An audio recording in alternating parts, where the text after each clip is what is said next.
last week. I'm going to look where Bhagwan Shri Ram, Sri Krishna Bhagwan, and Arjuna were having this discussion on devotion, and the type of devotion. And Arjuna,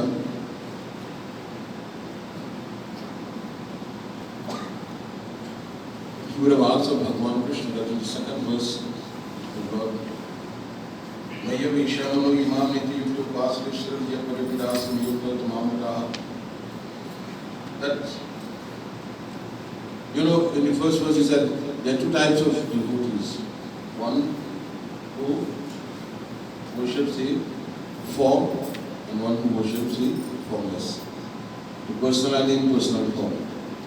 You all brought your Gita? Everybody brought the Gita? Congratulations. Very good. Nice and good. Alright? So turn to page 543.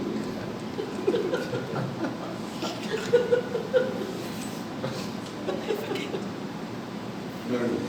Are you ready? Ready. So Bhagavan explained to Arjuna, he says, Arjuna, those who worship the form is easier as opposed to those who worship the unmanifested. And he says in the third verse, Ye tvakshara manirdesham avyaktam padvipasne sarvatra gamachintyam chakutastalam achalam dhruvam. The fourth verse, Sanyam indira gramam sarvatra samabuddhaya te prapnuvanti mameva sarvadhuta hiterataha. And by English it is? No, English only. Sir? Alright. So, in the second verse he said, those who worship the manifested form is much easier. But here what he says about the unmanifested form.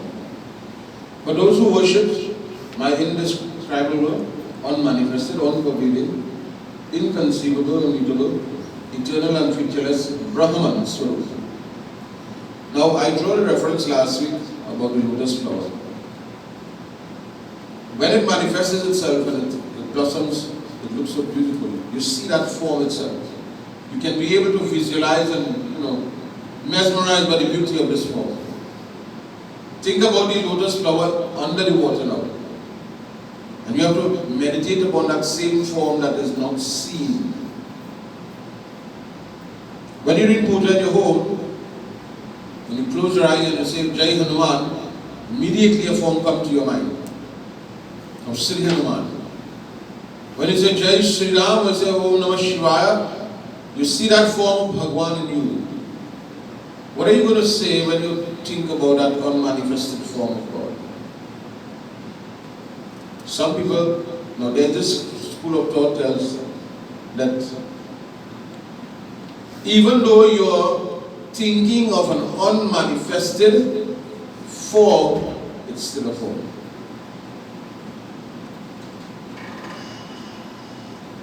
Listen what is it? Unmanifested form. It's not manifested, but it's still a form. So the understanding is that those who worship me through this medium, while controlling their senses. So, what you need to do? Control your senses. It's very simple to control the sense of taste. Very easy, that's all. It's very easy to control the sense of taste. Yeah? You think so? How about the sense of seeing? How about hearing? Do we hear what we're supposed to hear? We hear in addition to. We always hear in addition to. Do we only see what we're supposed to see, or we see extra too? See, sometimes we're not supposed to see. So the senses are very important. For you to be able to gain, or to be able to be successful in the worship of the unmanifested form, first you need to do what? Control your senses. Now that is already hard to do, right? One is very hard, but actually, other four. Goes further. Those maintaining equal vision in all situations, controlling the eyes is to see what you have to see, but maintaining equal vision not only means that what you look upon, but to be equal to everything. Maintain that equilibrium, maintain that balance between in life. And those engaging in the activities for the welfare of human beings.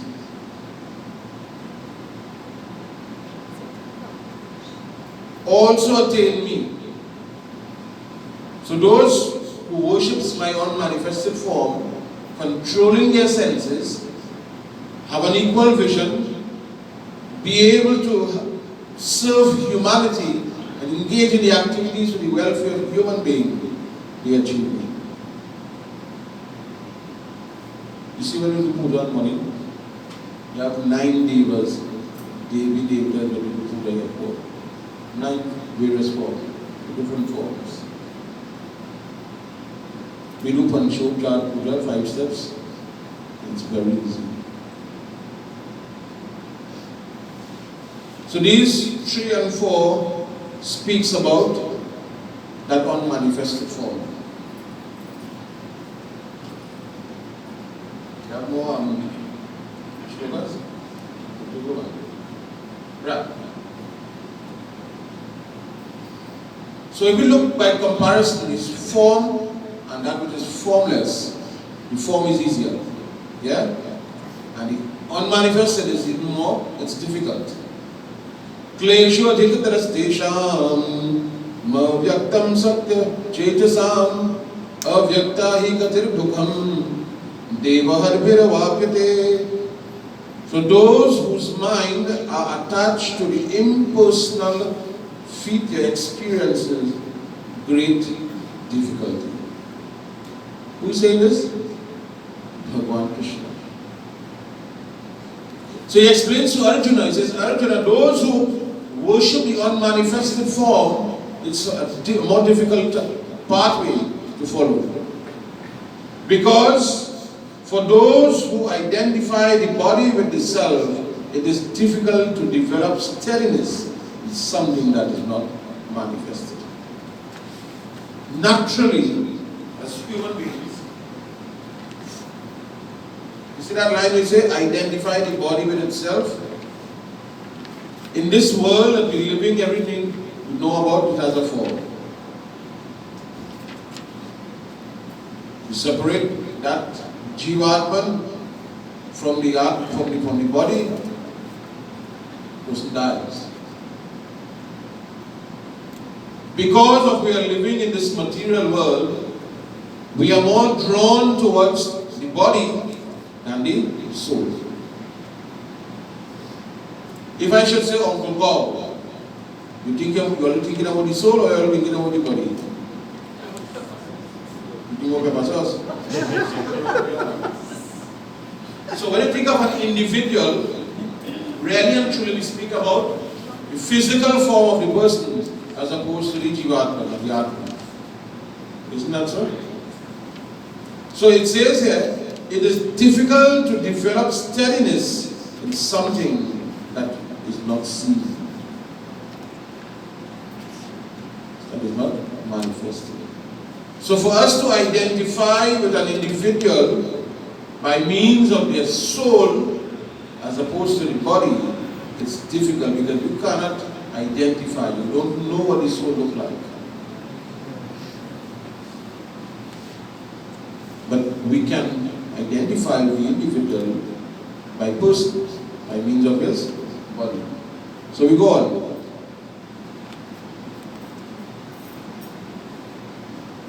Yetu sarvani karmani mai samyasya matpara ananyena eva yogena mamadhyayanta upasate teshamaham samudharta mrityu samsara sagarat bhavamina chirar partha mayaveshita chetasam.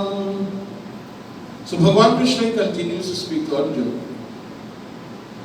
But to those who dedicate all their actions to me, in order to attain me, O Partha, absorbing themselves exclusively in my worship, in worship of me and unalloyed devotion, I award swift deliverance from this ocean of both death. So the unmanifested, you have to control the senses, and do things to deceive out of humanity and so on. Nobody manifested form. While they may say the manifested form is easier, listen to the conditions here. But these some of the conditions. Those who dedicate what? All their actions to me. Narad Muni approached Vishnu Bhagavan one day and said, Prabhu, am I not your greatest bhakta? Vishnu Bhagavan said, you, my greatest bhakta, no one. So Narad Muni felt a little disappointed. He said, how come I am not your greatest bhakta? He says, every day, Narayan, Narayan, Narayan, everything I do, everything I say, whole year singing Narayan, Narayan, Narayan. And I am not the greatest bhakta. You see, Narad Muni developed a little bit of ego. And Vishnu Bhagavan had to quell that ego. He says, Narad Muni, take this diya and go around the city and come back with it. Light it and come back. She says, alright, I took the diya, he lighted the diya, he went around. And came back, Vishnu Bhagavan asked him, he told him, said, when you go around, don't spill any oil. Make sure you don't spill. So Narad Muni is thinking whether they try not for the oil to spill from the diya. And he came back and Narad Muni asked him, and Bhagavan asked him, he says, Narad, when you went around and you're looking at the diya, the oil should not spill. How many times you chanted? He says, Prabhu, why looking at the oil? Looking at the diya, how are you chanting? He said, we see the bhakta down there, when he cooking, he singing. When he going to work, he driving, he singing with him. In the garden, he singing with him. He says, he's the greatest bhakta. Bhagavan says, dedicate all your actions to God, to Bhagavan.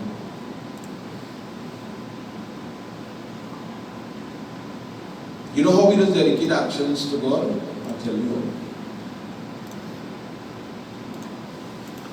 When you have a plate of food in your hand,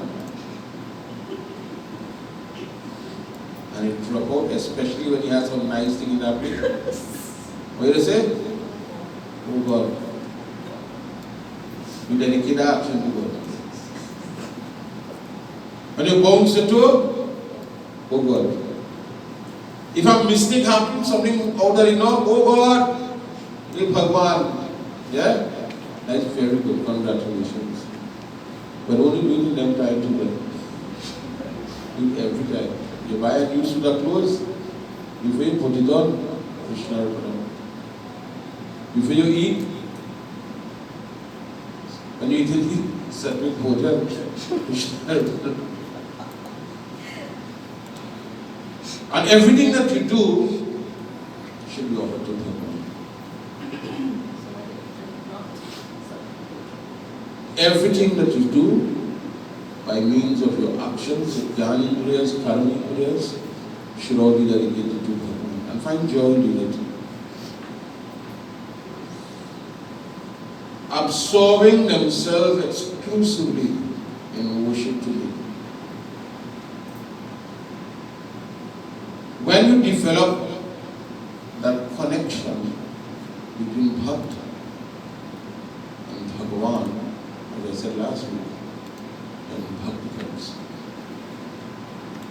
Once you develop that connection between Bhakta and Bhagavan, devotion comes, Bhakti. When you get engaged in that what you call devotion, and you taste the sweetness of bhakti, the sweetness of devotion, it takes you from one state of life to another state of life. It takes you from one platform to another platform.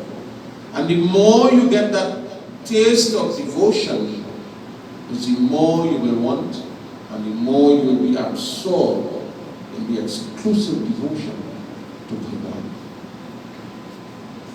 And he gives his assurance, he says, Bhavamina Chadya Chirat Parthamaya Veshita Chetasam says, Tesham Ham Samudhrata. See, this world of mundane existence, Mrityu Samsara Sagara, I will take you over this world of mundane existence effortlessly. As long as you have devotion to me, you worship me, you surrender your actions unto me. When you do that, then Bhagwan will be right next to us. You'll have to wonder where you go and wonder whether he heard you and whether God watching my side. No. Once you maintain that exclusive devotion and the worship to Bhagwan, now that doesn't mean that you have to live in a puja room. No, it doesn't mean that. You can pray to God without actually performing puja. And you can do a complete puja by your mind, through your mind. Mansic puja, you're driving the car and you can remember Hanuman Baba. Think about putting a little chandana. Think about washing your foot, put a little mala, think about everything. Maybe you can do Mansic puja so detailed that you may not, you don't spend a cent and you might offer the most expensive thing to Bhagwan.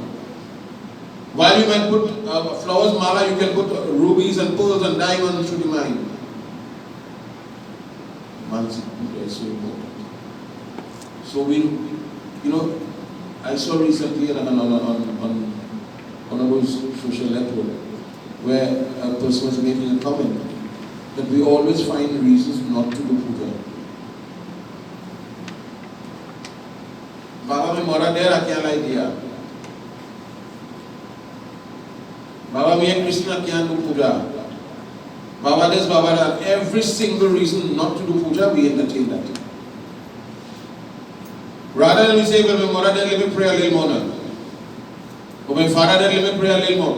Do something more now. But we as Hindus, sometimes we are too lazy. And we look for the shortest way out. The easiest way out. You understand? But Bhagwan says, if you really want to cross this ocean of birth and death, you know it has something called Gaudan. You see when you give a cow, you cross easy. Yeah, easier than that. Gaudan expensive to do. Surangan check with the name of Bhagwan. Not a few money to that. We have to spend no money to say Jai Shri Ram. Shri Ram, Jai Ram. Jai Jai Ram, Sri Ram, Jai Ram, Jai Jai Ram. Sing the name of Bhagwan. You know something? Before a person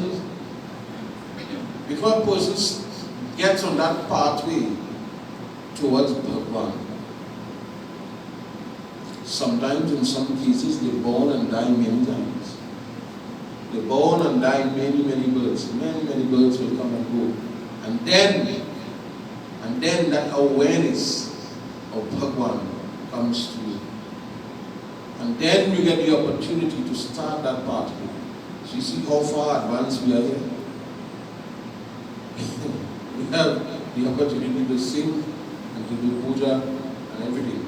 Syabhati Ramachandra ki jaya, Vindravati Hargal ki jaya.